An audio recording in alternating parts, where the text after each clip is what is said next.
MLA ఏం చేస్తుండేనా? సిగ్గుమాలిన MLA, శరమలైన ఎమ్మెల్యే ఏం చేస్తుండేనా? Krishnapur PSCS primary agriculture cooperative society Krishnapur లో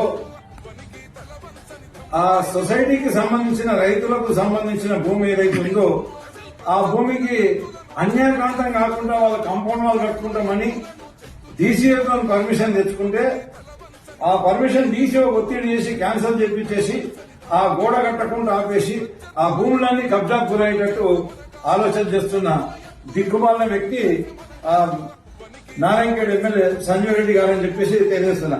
ఇప్పటికైనా నీ తీరు మార్చుకో, ప్రజలకు పనికొచ్చే విధంగా పనిచేయు, ఈ రకంగా పనిచేసుడు కాదు, ఇది కరెక్ట్ కాదని చెప్పేసి నేను ఆ సంజయ్ రెడ్డికి ఇతపలుకుతున్నా.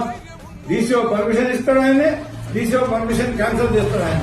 నీకు పర్మిషన్ ఏంటి, ఏం కారణం ఉంది డీసీఓ గారిని నీకు అడుగుతున్నా. పర్మిషన్ క్యాన్సిల్ చేయడానికి ఏం కారణాలని నేను నీకు అడుగుతున్నా. అన్ని బేరీజ్ వేసుకునే పర్మిషన్ ఇవ్వాలి కదా. ఇందులో పోలీసులు కూడా అతి ఉత్సాహం చూపిస్తారు. వాళ్ళకు సంబంధం లేని విషయంలో ఆ సహకార సంఘ సభ్యుల భూములు అన్యాక్రాంతం, వాళ్ళకు సంబంధించిన భూమి అన్యాక్రాంతం అయ్యే కొరకని పోలీసులు కూడా సహకరిస్తున్నారు.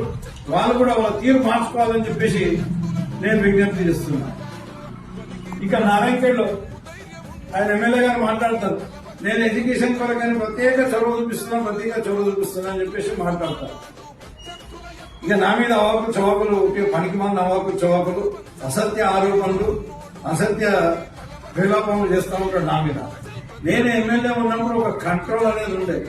ఎక్కడ ఏ హాస్టల్లో కానీ ఏ రెసిడెన్షియల్ స్కూల్లో కానీ చిన్న అవకతవకలు జరిగినా కూడా నేను వాళ్ళని టాస్క్ తీసుకొని వాళ్ళ మీద చర్యలు తీసుకునేవాడిని.